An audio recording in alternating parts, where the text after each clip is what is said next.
We are live. Hey, Woo-hoo! everybody. How's it going? How's everybody doing? Hey, Cynthia. Hey, Deborah. What's up, Bravo? How's your day? It's going. Just a little tired today, but everything's going good, whatnot. I know there's some things happening or whatnot. Hey, Mr. Bruce, how are you?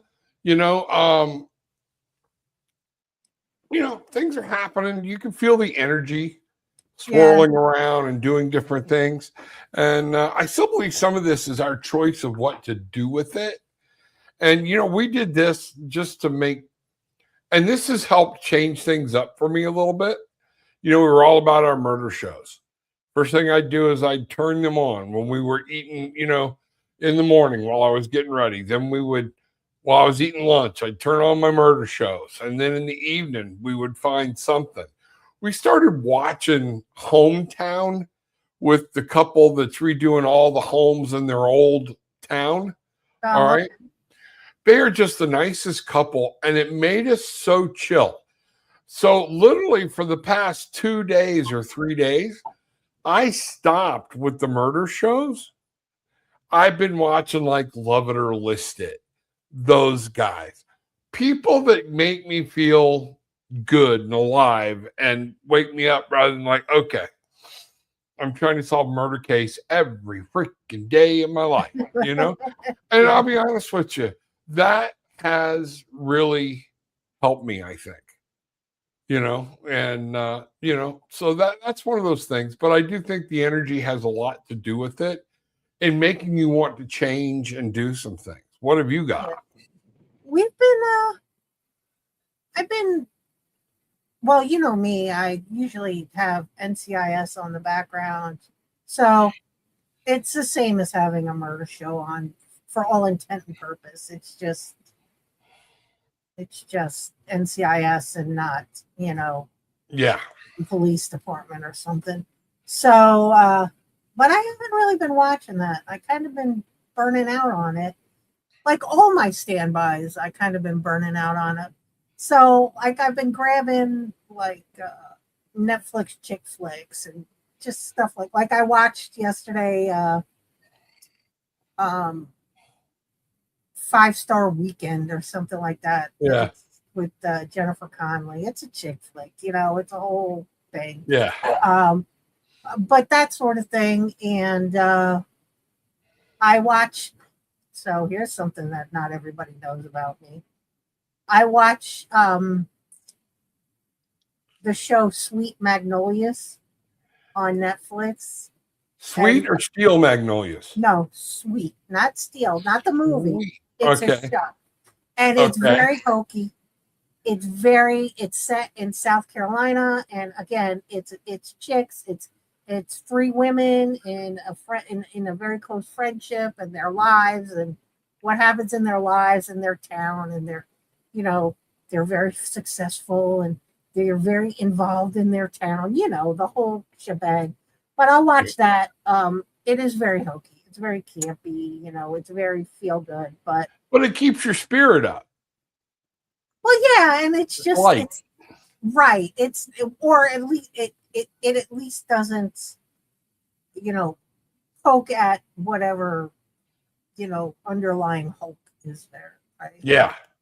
So no, go ahead. I thought you were. But I mean, so that's what I've been doing. And Bruce and I, we've been trying to finish Homeland. Okay. There's 8 seasons in it. And we're on like season 5. So every now and we were watching it pretty good. A couple of episodes a night, and then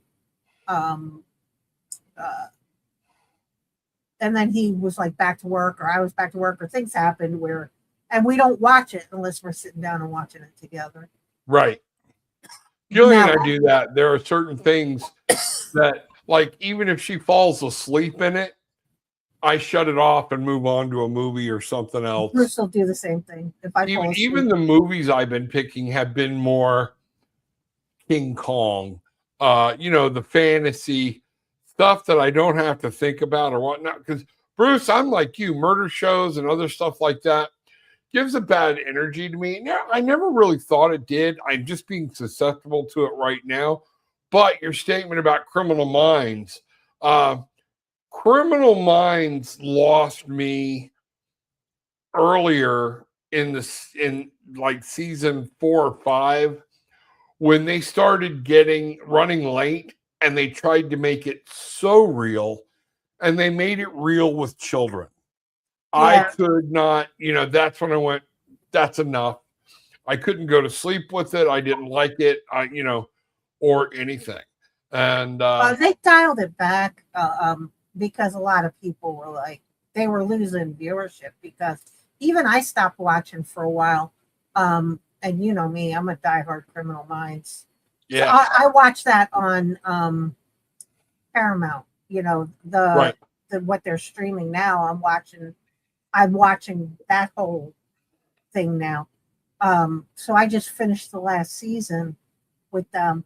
And even on Paramount, it's still, it's, I remember those episodes you were talking about, and it's still not near as, I mean, it's disturbing because it's supposed to be, but not we near. Tried getting back into the new evolutions or whatever it is and just couldn't do it.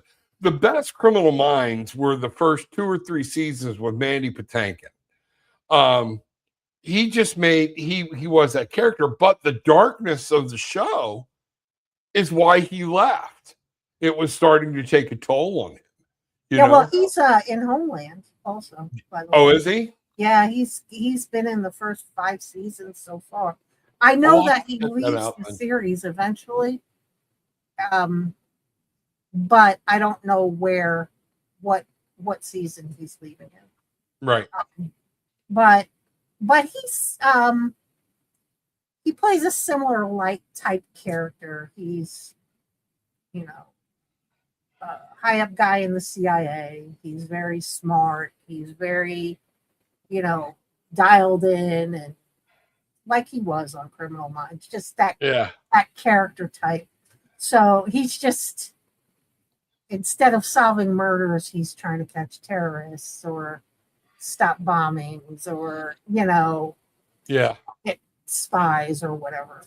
And maybe that was a little more pretend for him, so it helped them mentally. I don't know, but I did find out that was, as far as the energy stuff going on or whatnot, for me, that was one of the changes I made in the past couple of days.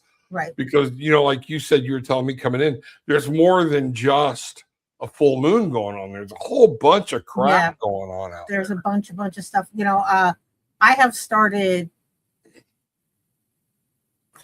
hitting the journaling really, really hard. And I will do it, but I am not like avid. I'll do it maybe once a week, or like I'll just, like, my head will be all too full and I have to just get stuff down. But the last couple of I'd say week, 5 days, I've been really super journaling. So wait, I saw you do this. When you journal, do you handwrite or do you type your journal? I handwrite. I have to. Typing a journal for me does not, it is not cathartic. I have to, I write everything. It's ridiculous. These are just some intentions that I wrote down earlier today. Right. Just for all these transits and stuff that are happening, and the fact that it's this full moon, and it's in Aquarius, and we're coming in where we just came into Leo season, which is my season. You know what I mean? So I just did a little more for this one than I normally do. But but supposedly, I guess we could talk about what's going on, right? We've got the full moon in Aquarius. We've got Mercury's gone direct. Saturn has gone retrograde, which is supposed to be a tough transit. Now, the other ones, other ones we're talking about are pretty positive and forward moving, but Saturn going retrograde has you really sort of not being able to hide from yourself. Right. And that would say exactly where I was at. It was something's forcing me to look at myself and saying, if you want to be happy, you have to make yourself happy. right, you've got to, or at least start making changes to yeah, exactly. Exactly. If you continue doing the same things, you're just likely going to feel the same way. And then the sun is conjunct with Jupiter in Leo.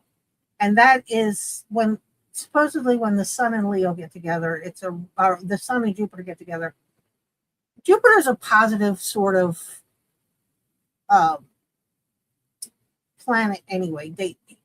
Jupiter, but the thing with Jupiter is it can make you feel like it can give you not false hope, but like what's the phrase I'm looking for? Like rose-colored glasses. Yeah. And so well, and we've talked about it, the false positives or making everything positive a little too much of not seeing, the reality. The reality, the true reality of it. And so they're saying with Jupiter and where it is and Saturn retrograded, it sort of balances it out because Saturn retrograde will have you like really down and really like the sky is falling and my world is melting and so really just having you really self-reflect to the point where you're just beating yourself up. And supposedly these two things together, the fact that they're happening together sort of gives you a nice balance of, Well, and you said something about Jupiter and what you were trying to talk about and everything with it.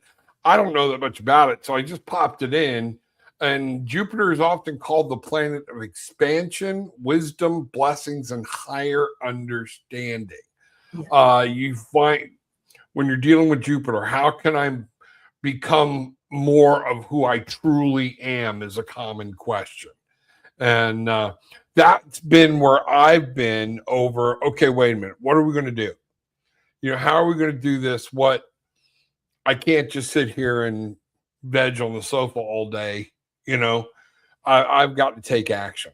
And that's probably the big Jupiter push for me is me making changes within myself and seeing what I need to do, The big Jupiter push for me is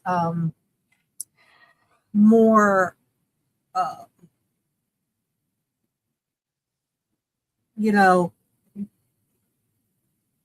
be out there more. Don't shrink yourself to make everybody around you. Don't make yourself smaller so that everybody around you is more comfortable. Right. That's my Jupiter push. And I can feel that because I've really kind of been a little froggy lately. I've been a little more vocal than I normally am, a little more just, I don't want to say contradictory, but I can't think of a gentler word because I'm not really contradictory, but I will challenge. I have been challenging people for sure. Less acceptant of what somebody puts out. Yeah, well, wait a minute. Yeah. And a lot of times I won't challenge, but I'll be like, I just thank you. I don't agree with that. And I'll walk away, or whatnot. It's not, it's just more of a like, especially at work where it's like, well, you've got to do it this way. And it's like, no, we don't. Why? Why? Because this is, this way works just as good, or it's more efficient, or it's, my brain doesn't think the same way your brain does. So your Right. way is very difficult for me, even though it seems very easy. Just that sort of thing. Like I found myself having a very similar conversation with somebody at work like that, and I said I cannot sit and learn if they were doing demos of programs that they're rolling out, and without practical application, Right. I am incapable of absorbing the material. I cannot watch a demonstration and take the process away. I have to use it. I have to understand how it's going to work in my scope. And in a practical matter, where is it? And because they get into all of these what if scenarios and let's come up with a scenario, but then somebody will always ask, well, yeah, but that's great in that scenario, but that's not the life scenario. What happens when the customer comes back and says, but I need this? How do I access this information or do this stuff? Right. And so I was asking a little frustratedly a lot of questions. Like I wasn't being, belligerent or rude, but you could tell that I was genuinely confused and frustrated that I was not picking up what they were putting. Right. And so one of the guys I worked with was messaging me. I was like, look, this way of learning, I can't do this. This is not, and it's hard for me to give you input, like true input, when I really am not sure what I'm giving input on. Because until I get in there and get my hands dirty, I cannot give you a genuine opinion, Right. And they're like, well, we don't want to spend money on the applications if you don't think it's going to be beneficial. And I'm like, but the thing of it is how do I know? I can't, I'm not using it. Right. I can't tell you if it's going to be beneficial. Everything in theory looks awesome until I put it into a practical application, because I can't think of everything I'm going to need until it pops up and I need it. I don't, it's that training. Right. I remember in the call center, I was their break it guy. The guy, when they wrote a new program or something, they would let me spend 2 days running it and they go, Rob, break it. And that's because I came up as an agent, so I knew what it needed to do. And, I'd be like, okay, here's your problem, whatnot, blah, blah, blah. Or you've got to tell me what is an acceptable number of failures. What are you saying as a loss leader will take giving out the wrong information so many times, because this is going to allow us to process many more customers, that type of thing with the right information. You're like, and so in our current process, I am very good at front to back to front, running the process, even in my head, and seeing the potential breaks, right? Where is it going to break? Where is it going to break? With these new applications, they're outside applications. So they're not within my SAP, right?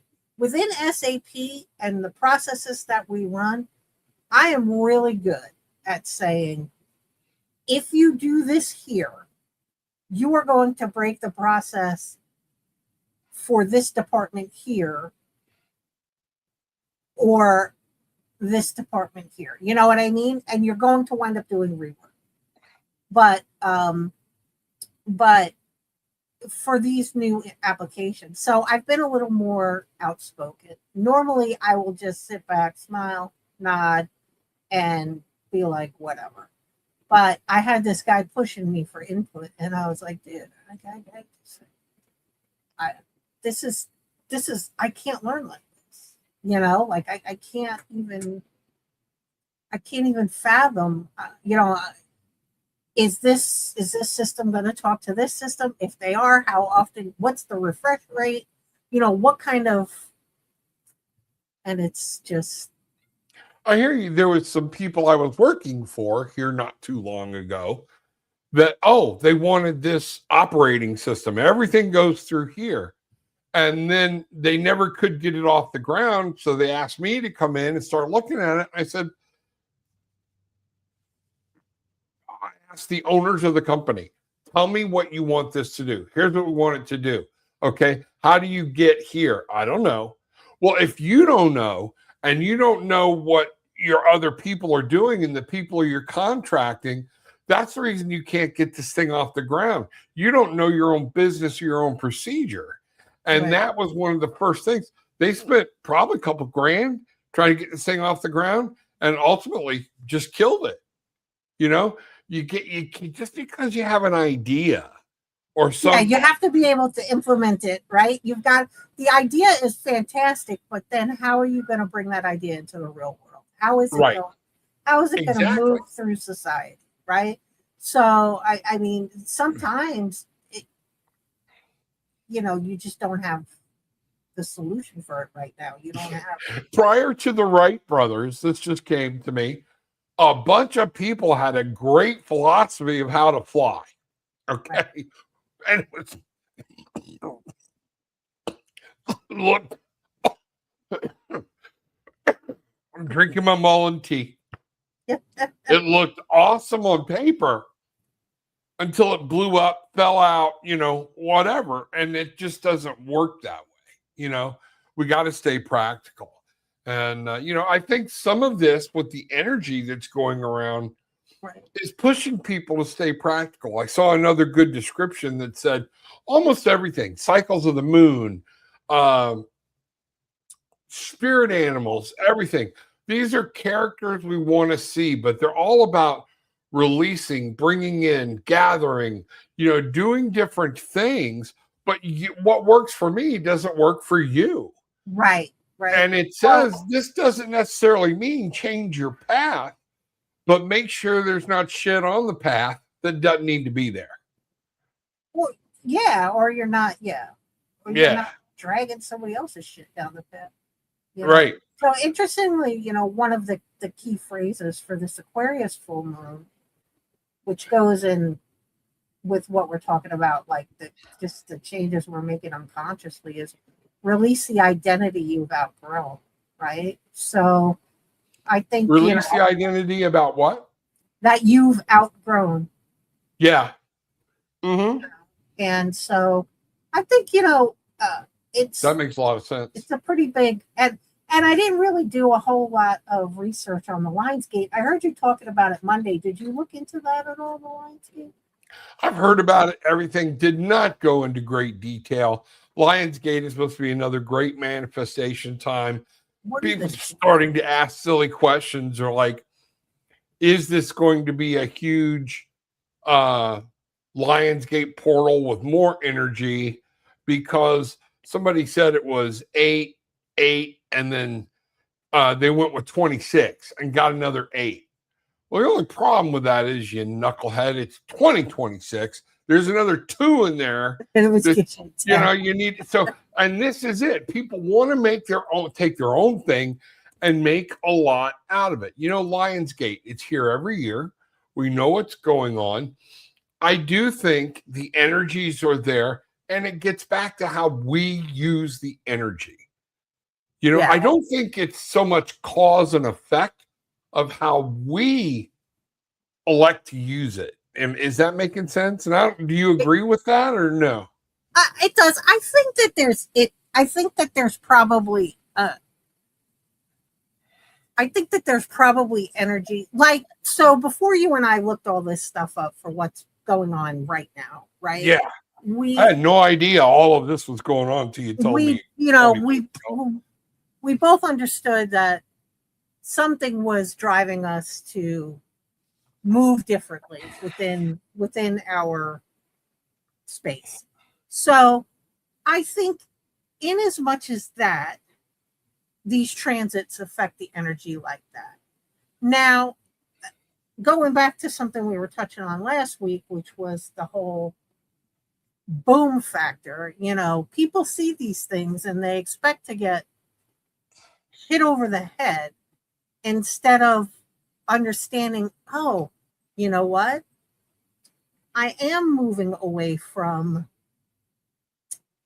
that gossip group that I hang out with because it just doesn't feel good. Or, I am drawn more to eating more fruits or something because it just, it feels better. Or, I feel better when I eat that stuff. Not because, Saturn is in retrograde and, so, and then when you start researching what's happening and you apply these things that are happening in your world, they match. A lot of times they match. And, like you had no idea about Saturn retrograde and what, and we were talking, and what that meant and the sun conjunct Jupiter and what that meant. And I didn't until this afternoon either, until I started looking at it. But we just both knew that there's different energy. And specifically, we both knew that it was a full moon, but we also knew there was different energy. And what I started when I was going down the path was, why does this full moon feel different than the last 2,000 full moons? You know what I mean? Or however. And that's it. Cynthia just said, time to release and start a new beginning, release the old and accept the new. How many times have we said that at every full moon? I don't care if it's the squirrel's ass moon or the buck moon like it is now. It's the same. It's the same principle. It still comes down to something we have to do. Right. Well, this one is a little more specific because in the messaging that I could find, when you put everything together, the messaging was not it wasn't general. Release what doesn't serve. Release, let go what doesn't serve. And begin new or whatever, bring new stuff into your world. This was specific, release parts of you. And so this was very internal. It wasn't like those old archetypes that live in you. Those are the things that these things are asking you to release. All the things that you're dragging around with you, maybe ancestrally or from your upbringing or anything like that, or these belief systems that you've instilled. These are the things that these things are asking you to turn your focus to and let them go and do whatever it is you need to do. When I say let them go, because I know you can't just be like, oh, I'm not going to be affected by trauma anymore. I mean, that's unrealistic. But you get what I'm saying. Like, it's more deeply than, Well, you're on something there, though. Yeah, you're not just going to go, oh, okay, I got to let all the trauma go. But what are you doing to help yourself cope with the trauma? Right. And if you're not doing anything, then you're ignoring that sign. And that's what I think, thank you. I think you just hit it in the head. It's not the full moon is saying, oh, I'm going to let go of the trauma. No, the full moon is saying, okay, I've got trauma. I know it's holding me back. What am I going to do? Take action to make this better. Do I need therapy? Right. And I think a big part of that is, so everybody knows that they've got stuff going on, right, in their lives. Right. We all do. Every last one of us. We have stuff that have affected us from the time we were little up until, whatever. But there are things that you recognize that there are behaviors that you do and things things you do and say, and you recognize that these are a result of these things. And you realize that they're having an effect on your world, right? Your outside world. You're losing jobs, your relationships are strained, your whatever's happening. So you understand, and you've now identified some of them. And that's the key word, identified, right? And these are the things that it's telling you to release, that you've outgrown. Like, I realize that these things, so now I'm able to name them. Now I have to work to just let them go. And however you do it, like you said, whether it's through therapy or journaling or whatever. Right. But I also recognize that there are behaviors and things that make people move strangely throughout life that they don't recognize, they don't realize is something that is affecting their outer world and the people they move between and the places they go. And so so you want to release those things that you know are no good for you anymore. Right. So that you can bring up the other things, realize that those things too are no good for you, and purge those as well. And I think that's what I don't think it's like, well, I just, I need to release this 50 pounds of weight, that extra weight that I have, or whatever, Right. What do you think?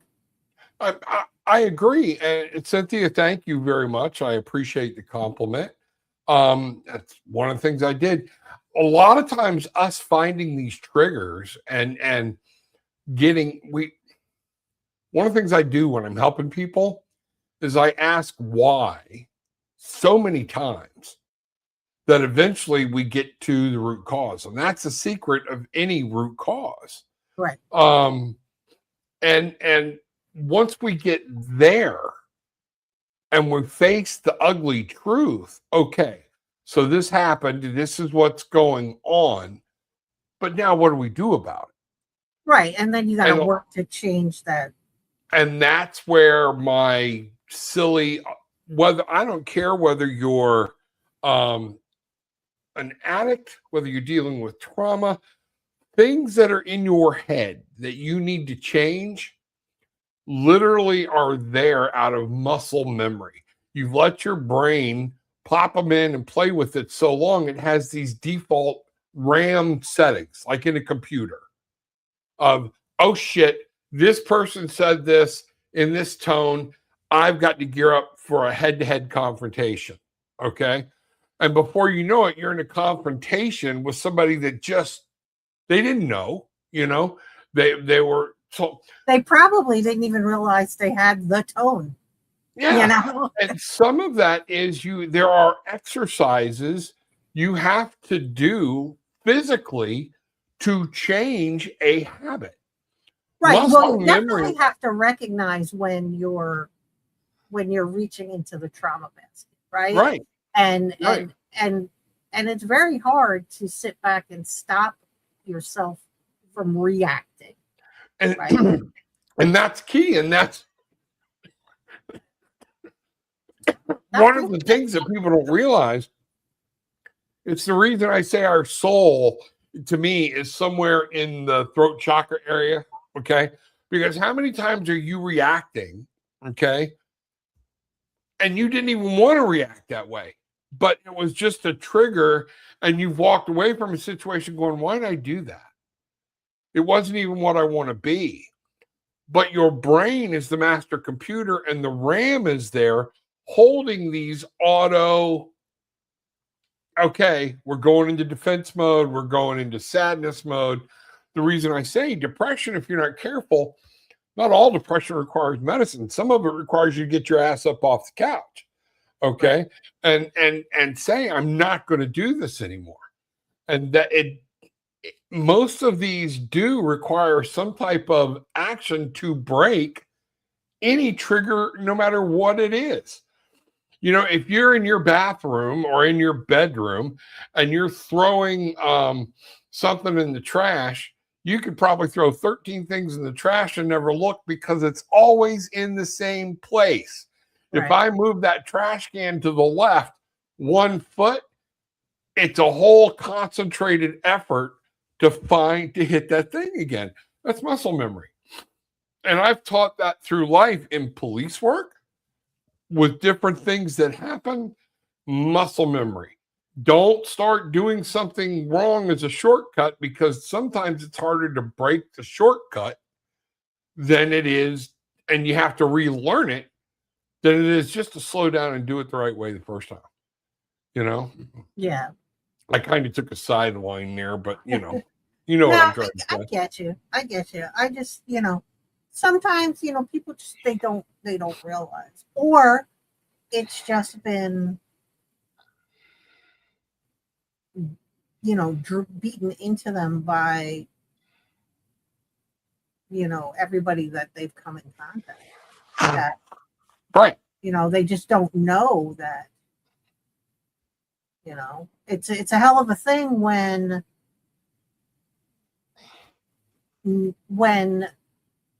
normal, or what is perceived by society as normal, hits you as wildly uncomfortable and scary. Yeah. You know what I mean? Because the chaos, the violence, or whatever it is you've dealt with is what your normal is. Right. And that's what is normal. That's a great question for people. Your normal and my normal are two completely different things. And if I put 10 people in a room, let alone 100, we're going to get 90 different versions of what normal is. So, it's like when you're comforting somebody with grief. I used to get so mad at people because they'd walk up, well, you need to realize they're in a better place. Well, no, you need to realize I'm kind of pissed at God right now because I'd rather have him here with me. Right.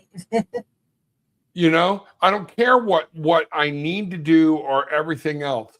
I miss my loved one, and it's one of those things where, that you just need to get over it.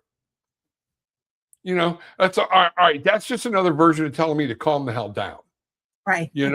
And just get over it. No, I'm not just going to get over it. Or it's got to be something small enough that if I walk away, I give myself time. I don't care, But these are things when we're talking about, and I think that's why I get into the whole retrogrades and things like that. I think people are looking at them more cause and effect rather than energy that is there for us to understand and to use as a tool. Everybody wants a reason, right? Everybody wants a reason. My day went bad, so Mercury must be in retrograde. Yep. Right? Just everybody needs a reason. Mercury must be in retrograde, not, well, I must be an asshole today, so my day went bad. You know what I mean? Yeah.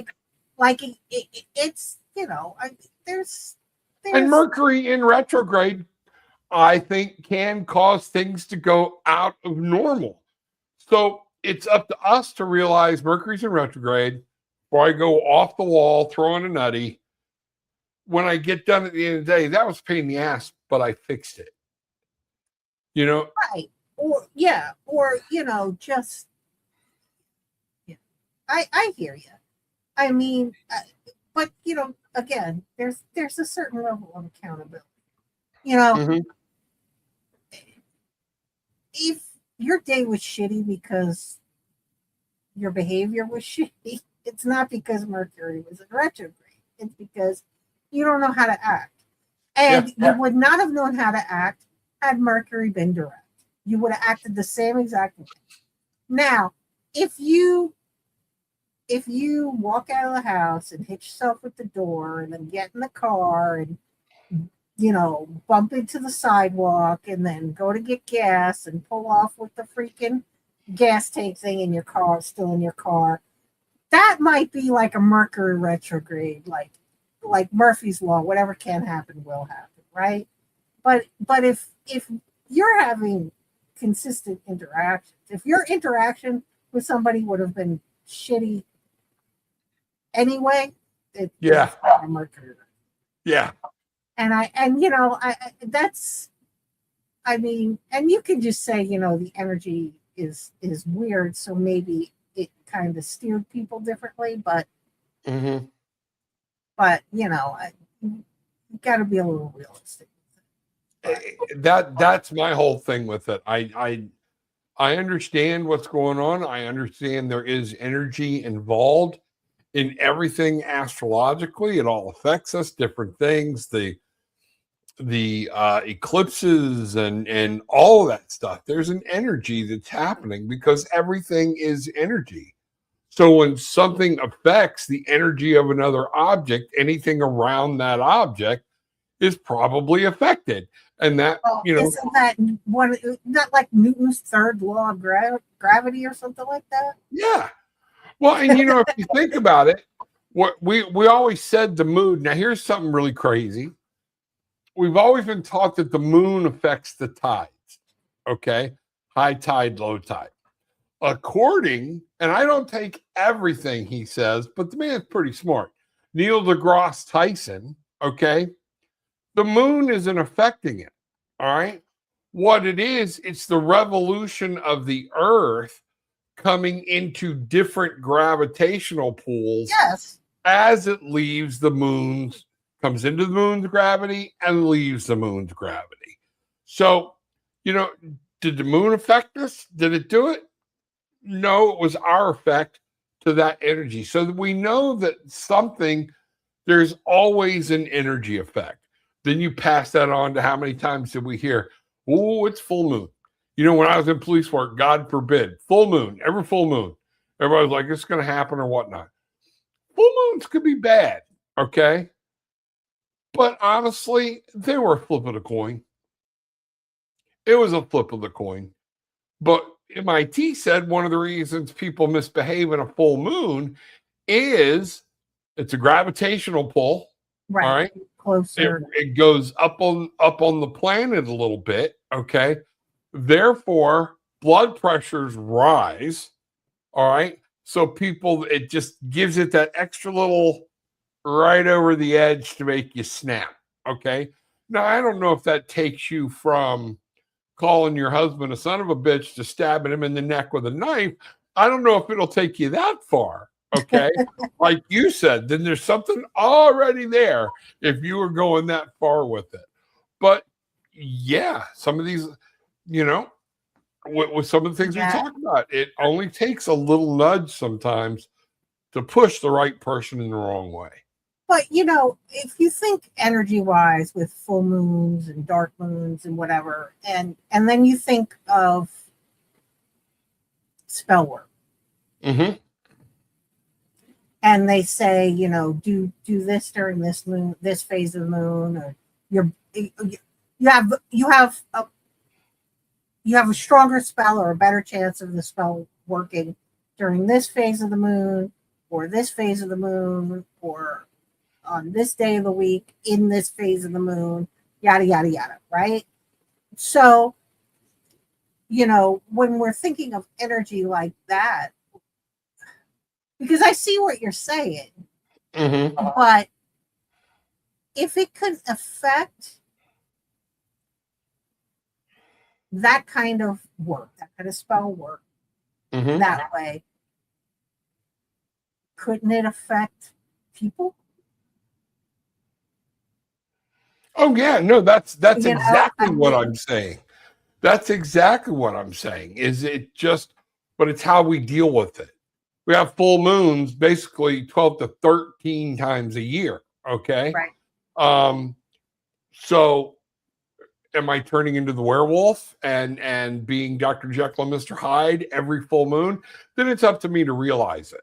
And what am I going to do about it? That's again what I'm saying. The energy is there, but I think, and that's the reason I give this credit, like you're saying. Remember, for a while ago, I would be like, I'm tired of hearing about this. I don't want to hear. But the more I look at it, the more I understand it, and the more I see what's going on. There's energy. Objects are being affected with energy from objects in space.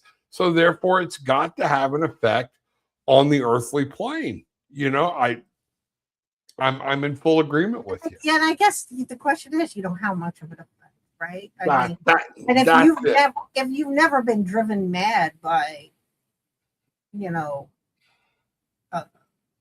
a planet conjunct a planet or a full moon or whatever, I guess you can't really give it too much credence. But what can I say? I can say is, like, so my sister's a nurse, right? And she would say full moons are wild in her profession, absolutely wild in the hospital. She says the people that she gets during full moons are just, so I don't know, she said just nuts. They're crazy. Like she gets the craziest people. Oh yeah, you will. The crazies will come out. But at the same point, when you weigh it all out, if you average it all out, some people will also tell you, hey, we got through this full moon. It wasn't too bad. You're going to get your one or two crazies, but it didn't go ballistic like it did last month. Right. In the full moon period. So everything kind of weighs and averages itself out. And that's what I'm saying. Oh yeah. Different things I saw in police work on a full moon, running the ambulance. And I actually believe I saw more medical craziness in the full moon. Maybe somebody was cut or they got cut or something like that.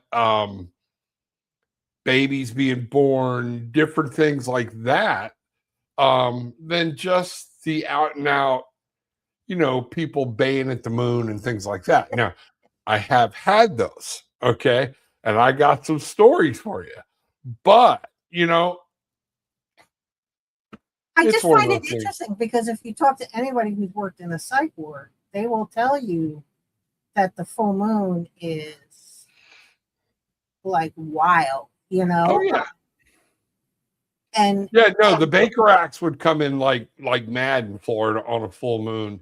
And I don't know why. I don't believe it was all full moon, but we would fill up on a full moon. We would fill up when I'm looking back at it. I guess it. Okay. I know that some people will disagree with me, but having not been crazy, for lack of a term, I don't know what you want to call it, but Bruce will tell you, oh no, you're crazy. But having not been crazy or psychologically affected where, I've ever had to be in where I don't have control of my mind. Right. Or somebody's having to restrain you or something like that. Or I have to be Baker acted or whatever. So having never been in that scenario, it's interesting to me what energy is happening, what's happening within the body physically to drive somebody into that state of mental, because there's no question, they're already right. There's something already wrong. Right. They're already there, but what is escalated? And here's something to prove your point. Okay. Sundowner syndrome. Why do we call it sundowner syndrome? It's not everybody goes crazy at sundown, but if you're already in a dementia a dementia state, okay, it absolutely gets worse as the sun goes down for a lot of people. And evenings for me with my mom and my dad were horrible. Right. That's when things were freaking lootly go and surf. But why would we call it sundowners? Instead of, well, there's an actual name for it. No, the sun setting is triggering something. What is it? Where is that? What's going on? It's got to be something within your circadian rhythm, right? That's affecting how your hormones and stuff fire. So Elena says, could it be that people are out of alignment, and if you add the full moon, it exacerbates the situation, and it's a perfect storm? It could be. I just don't know enough about the human we can't say no, but I think that's a good idea, Yeah, I don't. It could be. I definitely believe that when people most affected by these types of things already have some sort of thing going on. And like Elena said, to her point, something's already misaligned.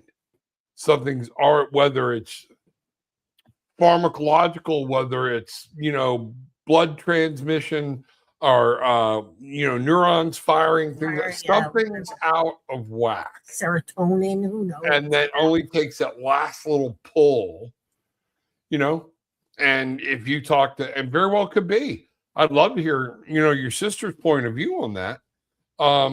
Because again, you talk to people that are,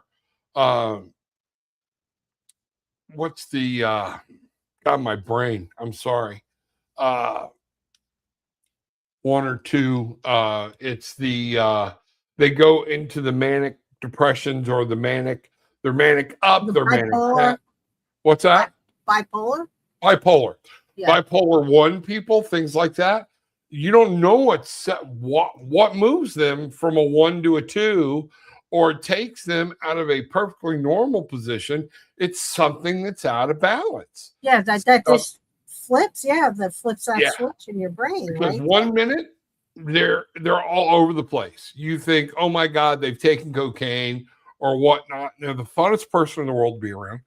And then B, they drop into these radical depressions and get very, very angry, things like that. And it's reckless, or and it can be like a light switch. So is that anything, that's linked to that from the cosmos? I'm not going to say it's not. Okay. It could be. I don't know. They say a lot of mental illness is sort of ascension related, right? People are more keyed into the energies that are out there, and it causes them to operate on a different frequency. Mm-hmm.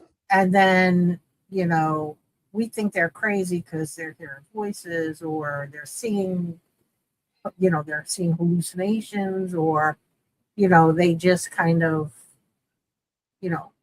they live in such a high frequency that they just, it's everything all at once. Yeah, exactly.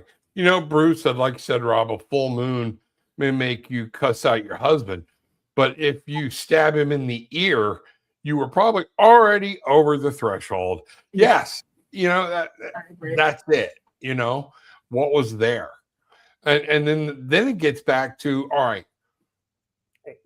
we start getting into what was happening way before this.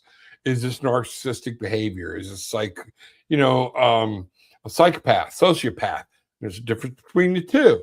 And, just all these different things that are building up, of what's going on and what happens. Well, I think that all those things, bipolar, psychopathy, sociopathy, all that stuff is something's not right chemically within you. Correct. I do not believe that any of these transits, the full moon or where Saturn is sitting, is cause of is what has driven these behaviors, these things. I think You don't think it's possible it took them to the next notch? Like Bruce said, they were coming up, they crossed the threshold, they're still out of sorts and constantly getting out of the line, and then finally the energy from an astrological event might push them over the edge. No, and here's why, especially when you're talking about sociopaths and psychopaths. Mm-hmm. It is clear from a very, very young age that these people are what they are. It's not something that, so. When you look back, a lot of times, yes, when you follow behavior and different things like that. It's clear, you know, that kid on the street who tortured those dogs or, you know, shoved firecracker up rats' butts or, and that kid was a psychopath. You know what I mean? And it was just a matter of time until he graduated to something bigger and bigger and bigger and bigger. And that is something that these people are born with, a chemical thing. And I think the environment that they're enmeshed in as they're coming up plays a huge role on how these things manifest as they move through their lives. When you talk about, you know, the DSM-5, which is what all the doctors use for prescribing everything mental, okay, got to fit this criteria, this criteria, this criteria. In the last one, DSM-5, which I studied under, okay, sociopath and psychopath was no longer even in the DSM-5. They moved it. Now you'll know the name when I say it, to antisocial disorder. Yep. Because they got tired of trying to separate between the two or whatnot. But it does say there is a long time pattern associated with this of some type of violating other people's rights, space. You know, that yes, there is. And that's, I think, you know, because I think that you can look, I believe people are born inherently just not right. There are people out there who are just not right. And I do believe that their environment around them contributes to how they grow up and move within the world. Right. It's not to say that they're not psychopathic or sociopathic or whatever. It's, you know, I think there's varying degrees of it, though. I don't know if that's, you know what I mean? No, I agree. I mean, you've got the sociopath who exploits everybody they come in contact with. But you've got also the sociopath who physically harms the people they come in contact with. You know, so there's, you know what I mean? So when I say there are people with the anti-social disorder that literally, all right, they know something's wrong with them. They do things, okay, but they have enough norm to fit within society to minimize it. Right, they have the wherewithal to keep from. I don't want to spend the rest of my life in prison, so therefore they're out backstabbing the cat, you know, right. Or they're punching holes in walls, you know, things like this. They're finding alternative means, but then you've got the other people that are like that are, you know, it's never been diagnosed, haven't been looked at. They don't know that they're acting in a wrong way. We have parents that were like, oh, it's okay. You know, he's just misunderstood. You know, teachers going, oh, they're just misunderstood. They'll be all right. Everything's okay. Rather than saying this behavior is dangerous. You know, there's something not right. And so that's where I feel for people that have gone unnoticed, undiagnosed for so long, or if the right people looked at it. But then here's the other problem. Once you go, he's headed for an assassination attempt. Okay. Right. Whatever. Yep. What are you going to do with him? It's no law to say we Right. believe he's headed to that way. And therein lies the problem, right? You have to Yes. wait for them to act and before you can take action. You know, Bruce and I just had an experience very, very recently. Did I tell you about the guy who was living down the street from us, who went off his meds? Something about it. I remember. I don't know. And he was a little scary. But he started coming to the door in the middle of the night. And of course, Bruce was out of town working. Yeah. And a couple of nights, Christopher was not. And I was terrified. I thought, I'm going to wake up with this guy in my house standing over me. So long story short, we were talking to one of his family members, and they were telling us they have been trying to get the state involved. And he hadn't done anything to warrant that. Right. And so they didn't have the access to the resources that he needed in order to get the help he needed until he hurt somebody for all intent and purposes, until he did something that was so antisocial. Right. That he was brought in for a Baker Act. Right. And, you know, just like a Baker Act, in Florida, it's very specific. I went through it because the cops didn't want to Baker Act my dad.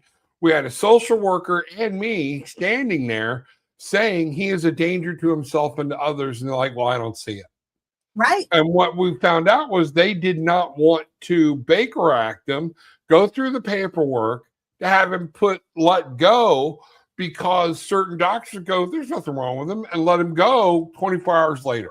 It was too much work. One of the problems we've got is a lot of these people do show this stuff. We have people saying they're showing this stuff, but the cops have gotten out of their mind that this is their job. Okay? That they, you Baker Act them, and then let the doctor let him go. Okay. But if we keep putting him in at some point, somebody's going to happen, but we don't. Right. And children, especially, if I say this child's a danger to himself or others, man, I really got to prove it, because if I've got a parent that won't back me up, man, I'm subject to get sued. Remember, we are a probable cause state when it comes to things. How many times do we hear, how many times has he got to beat me, before he gets put in jail? Well, and the cops will tell you, well, how many times do I have to put him in jail before you start letting him come home? It's all a vicious cycle. Right. And nobody's right. Nobody's wrong. It's one of those things where we're asking, and then we get mad. We want police officers involved in our lives, but then when they try to get involved in a social area rather than criminal, they get sued. So the United States as a whole, we're not handling mental health problems correctly. We're just not. And, there's so many things like, okay, well, now I can do something. He stabbed somebody. Now I can put him in, now we can put him in jail. Yeah. But then here's the other problem you have, and here's the big problem for doctors, for everybody. And I think Elena would say this, especially with an adult. You get him brought down, you get him medicated, everything's fine. How do you make him keep his medication? Well, especially when they turn 18, right? And you have no stroke whatsoever. Right. And this is Elena said, on the rare occasion when we would feel like the guy was going to go postal, right? We were able to maybe break through those barriers to get their help. But, and then Cynthia says, I don't understand how parents cannot see it. I'm going to tell you something. Oh my God. They can, and they do. And some of them don't want to believe it. Maybe that's it. They see it clearly. They just don't want to believe it. And they don't want to deal with it. Believe it, and can't get the help they need for their child. Right. That is, especially nowadays, I'm seeing, what's social media, but it's the only thing we have to go by. But I see all these moms, these parents on social media saying, this kid, this person, this child has this problem, and I can't get the school to help me get them what they need, and I can't get his doctor to help me get him what he needs, and I've called the cops on my 11-year-old son 5 times, and I can't get social services to give me what this kid needs. They tell me it's my problem to figure out, Yep. and so I've seen it time and time and time again. It's and for kids and adults, it's frustrating. Well, even like with older people, I feel sorry for people if you're going through it with a dementia adult, things like that. Even with the diagnosis of dementia, the first time my dad got Baker acted, they would ask us, what's going on? He's like tipping waitresses $300. Right. Just for an egg breakfast. Right. Just stupid stuff. And the judge said, well, you know what? There's no law against a senior making stupid mistakes. What do you do then? Let me tell you something. If he'd have stuck his hand up her skirt, that would have been a problem, wouldn't it? There you go. You know what I mean? So why is that a problem? But and then he's open for exploitation because you get somebody who sees an easy mark, and and now what? You're gonna find them in the woods in a dumpster somewhere because what I mean? Because somebody grabbed them and got him to empty his bank account. Well, and the last time we finally got him Baker acted, it was like 5 o'clock in the morning. My son and I were dealing with it, Toby. We didn't know he had gone out and picked up. We thought we'd removed any firearms or anything from the house. He hated me so bad, he went out and bought another pistol and had it in his pocket. And they gave it to him. Because when we was Baker acted before, there's nothing in Florida that says when you're Baker acted, they have to notify anybody that you had a mental instability.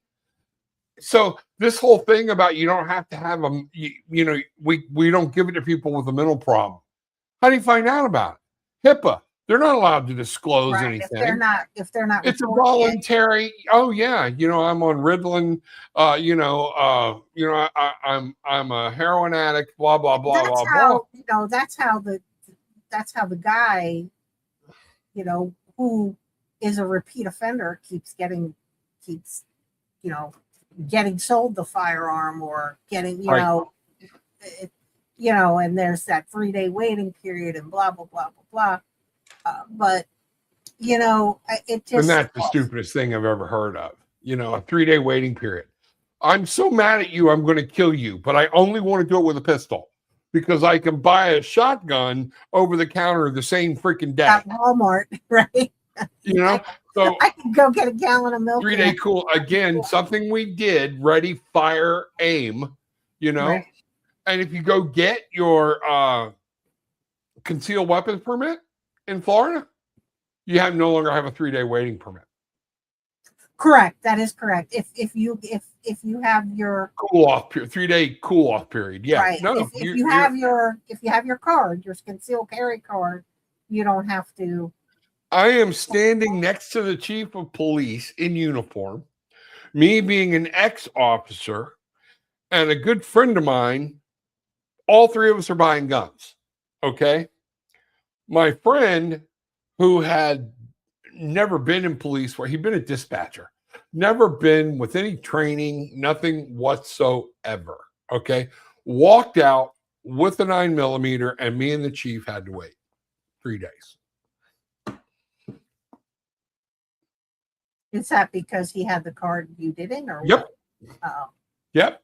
So anybody else walking in and out of there, it doesn't matter, you know, and it's all money. I thought as law enforcement that didn't apply to you when I was active, but it did apply even then if you're buying a personal weapon. I didn't realize. I thought that it just as a cop you were. No, most cops who sort of use to carry their own weapon, that happened before the cooling off period went in. Cooling off period is one of the reasons a lot of departments started going to issued firearms. They could control what's going on. They knew the ammo you were using, blah, blah, blah, blah. It's a good thing. Okay. But then I couldn't go down and just buy one. No. But as the police department, as the armor, I could make a purchase, do a purchase order. It still took days to get weapons in if we were going to shift weapons or whatnot. But yeah, no. Not even a cop can do it. And if I want to carry concealed now, I could jump through a whole bunch of hoops. All right. And use I'd have to go to both my old police departments, pull records, everything else. It's just not worth that to me. I haven't carried just concealed. Spend $100 and get the license, get the concealed carry. Yeah. Well, now in Florida, you don't have to have a license. If you want to conceal it, you do. No, absolutely not. You do. Bridget, I believe you're going to see they changed that. Florida's an open carry state, but you have to have.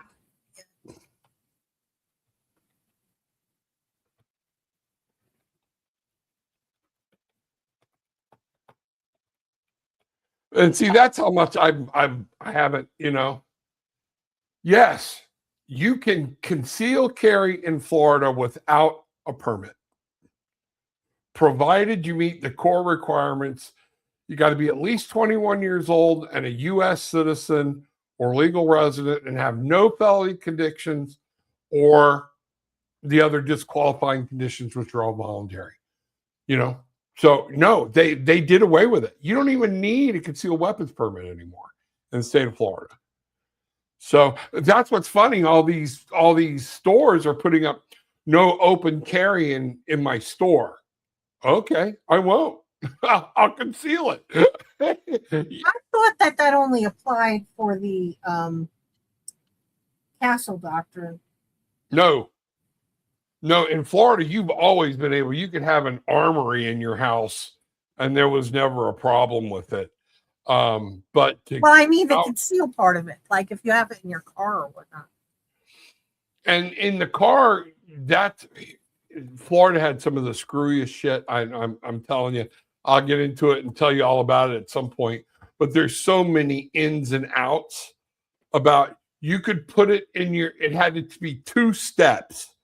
So like you could put it in a holster that had a snap over the hammer or the trigger and put it under your seat, and you were perfectly legal in the state of Florida. But you could not put it in a center console. Right. All that's changed now. All that's changed. It's crazy.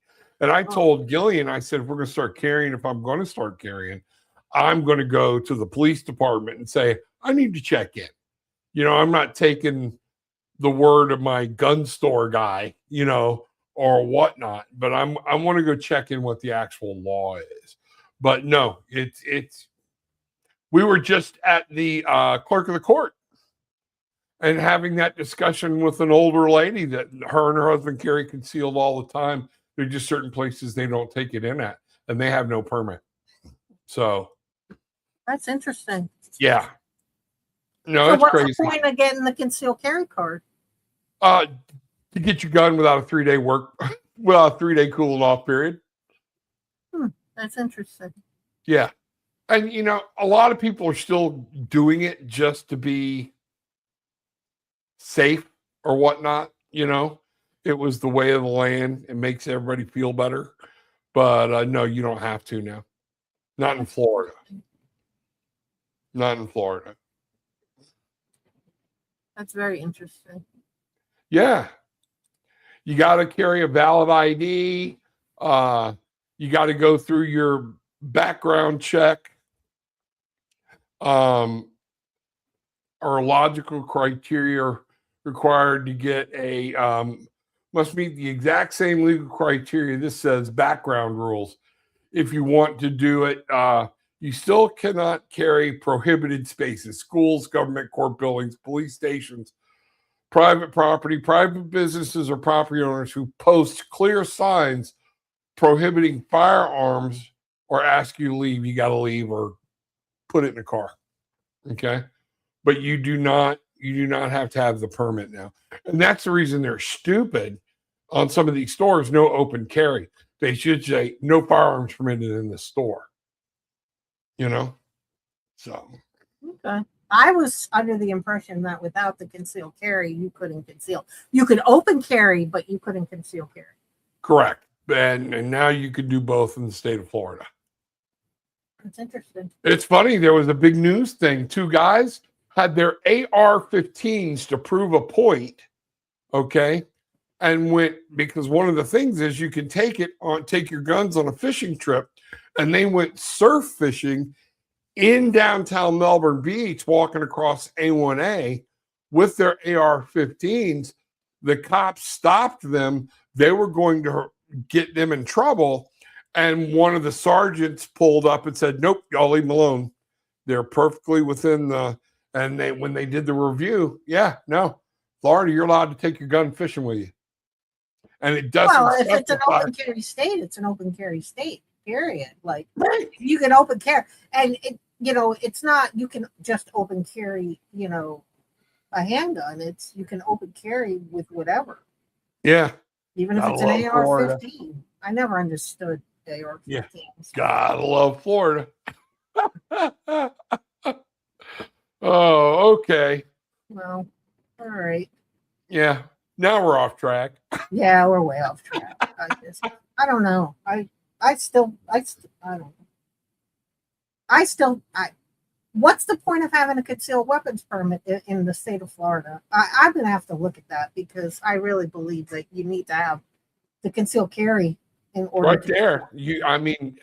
Well, I'm looking at it, and it says a concealed permit authorizes you to carry a concealed handgun in public without this license. Florida law prohibits carrying a concealed firearm. The permit also allows you to carry openly in some circumstances and provides reciprocal recognition in many other states. Right. But now the permit is no longer needed. I'm looking. Okay. Okay. Because I'm looking online where it's saying it is. Right. And I've got Google right here. That no, you don't need it. And that's why I said I'm going to go to the police department and find out what the actual. But then again, I'll be honest, I don't trust all the cops anymore to know the law, the actual law. So let's do this. Because yeah.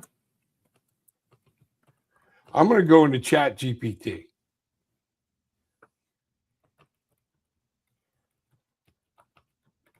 I forget what the statute is. It's like 7 something. It's changed so many times. And again, here's what I put. In Florida, can you carry a firearm concealed without a permit? Yes, period.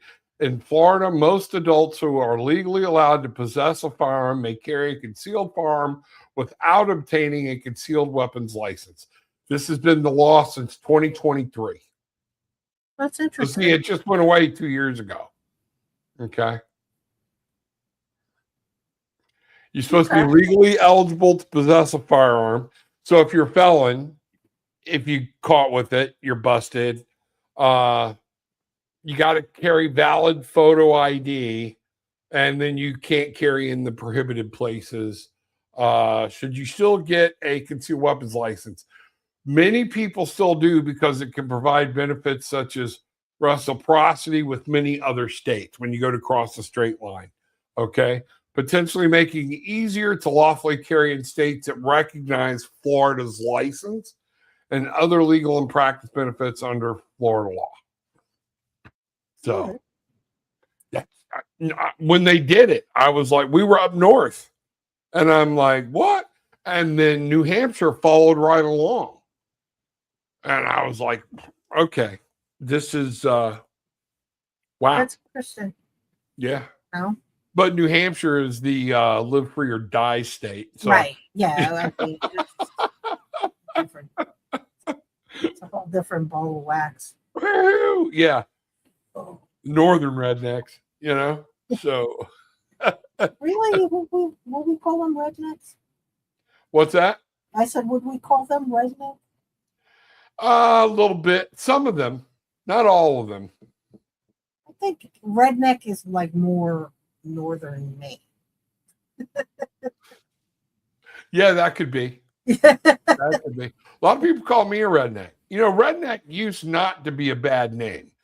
And rednecks made it a bad name. And, you know, then it was country boy, good old boy. And that was okay. And then good old boys started screwing people over and hooking together, and they've screwed that name up. So there's nothing you can say right now that is, I'm a Southerner, you know, and I get the door from my wife, I open my wife's car door, you know, those things that I was taught, you know, I take my hat off when I walk into a restaurant or a house, you know, things like that. So how do you describe anybody, you know? I get you. I mean, I think redneck is a pretty derogatory term, right? I think it is now. It's not to me because, like I said, but I think it was always meant to be because it was a derogatory term to look down upon people who were farm workers. Yeah, and because the redneck was the burn, you know, the hat you had here and the shirt you had here and the burn on the top of the neck, you know. So that's, you know, but that's it. But I'm an old Southern boy, but you see, I'm not always in boots, but I got a pair, you know. New York has really, really, really strict gun laws, Cynthia. So it does not surprise me that they could not take their guns from Louisiana and New York. They have laws on what kind of gun you can own legally. Right. You've got to register it. You've got to license it. You've got to go through like a 3-day class. You've got to go through all kinds of stuff to be able to even just get a hunting license. Yep. No, it's crazy up there. So if a firearm is your thing and it's important to you, stay the hell out of New York. Yeah. Unless you want to, like you said, register it, go buy it. If you're driving through and your weapon is in your oh yeah, and they pull you over and find it, you are going to jail in the state. No, I've talked to many people that pull over at the line. They have a lockbox in their trunk. They take it out of the car, put it in the trunk, put it in the lockbox, put the key somewhere, you know, where if anything happens, it's not easily accessible yet. Right. So it just is. The state. But welcome to the United States, because Florida's laws are different than Georgia's. That's one of the things Gillian always said, that when we're watching these things, or if we do like a crime show or something, it would be good for me to take a show and show people how the laws differ from state to state and why they could do something in one state, but they can't do it in another.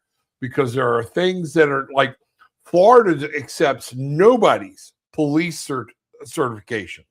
If you come from out of state, you have to retake our law block and requalify with your firearm because our laws are so screwy. Right. Okay. And, and California doesn't either because their laws are so screwy. All the other states, oh, yeah, if you're a cop in Texas, you can go to Georgia and be a cop right away. I don't care. Okay. We'll figure it out as we go. Right. That's interesting, Yeah. Just how different states have different. You would think that they would. So I understand our right to bear arms, right?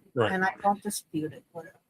But you would think that federally they would have some parameters set across the board, right? For that were just even keel from state to state. Right. Like, just a basic thing, and then you could graduate from this basic thing to this. Yeah. By testing or licensing or whatever. But that goes back to that whole Civil War. The feds cannot tell each state what to do, how to do, or whatnot. Certain things are within the feds' parameter. If you're getting federal money, if you're not, blah, blah, blah, blah, blah. It gets way out. But a lot of people really, they don't have any idea how their state laws function and or why certain things are done, Gillian asked me, so why we were watching a Florida one, and they're like, he did it. Why didn't you arrest him on suspicion? Not in Florida. Florida doesn't have a suspicion law. You have to be able to have probable cause to arrest somebody. And it's protecting actually, and people are like, that sucks. No.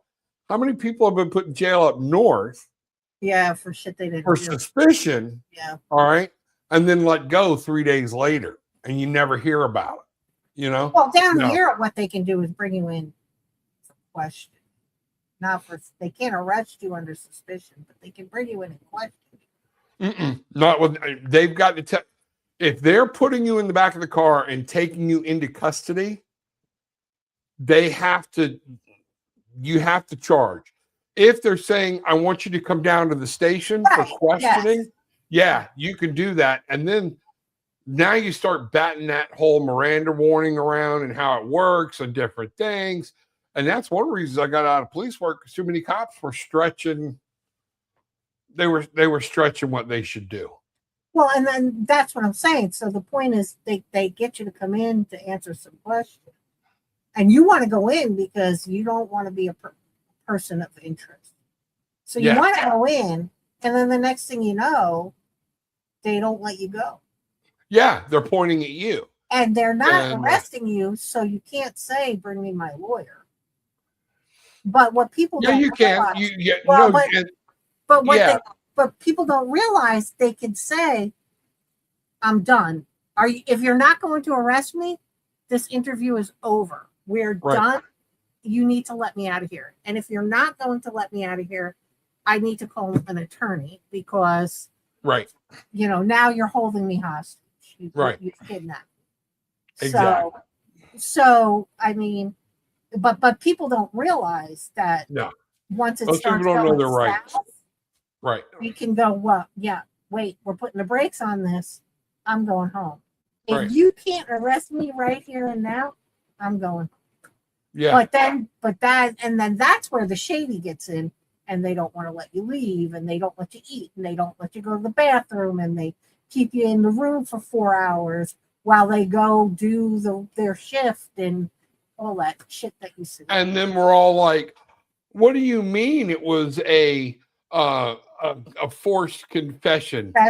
Well, you find out he was in there for 14 hours. And they didn't give him anything to drink and nothing to eat. And they wouldn't let him sleep. Yeah, I don't trust them all either. Use the bathroom and no. Our whole system, we could do a whole show on this one.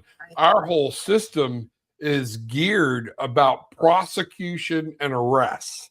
It is not. I'll give you good solid proof of that. If you go on to Google or Chat GPT and say, I want to know the budget for the prosecuting attorney's office for the 18th Judicial Circuit. And I want to know the budget for the public defender's office of the 18th Judicial Circuit. The prosecutor has millions of dollars more than them. I just checked it out not too long ago. All right. Well, wait a minute. I thought the defender was there for us and we were all innocent until we're proven guilty. How come we're not prosecuting cases because the attorney doesn't think he's going to win? Right. What's that got to do with any damn thing? You know, make your case. You know, don't get me started. I'm sorry. Wow. We're off to the races there. Yeah. But, all right. Well, it's 9 o'clock, Bravo. Yeah, we went at it for a while tonight. Yeah, so we're past our time. Yeah. So we're gonna wrap it up. And you're gonna be on Monday, right? Yep. Okay. We'll be back Wednesday with something or another to talk about. If you got any ideas, shoot them over, please. We'd love to hear from you. Just suggestion. You know, if there's something you want to look at, talk about, whatever. All right. All right. We'll see you guys later. Good night, everybody. Bye.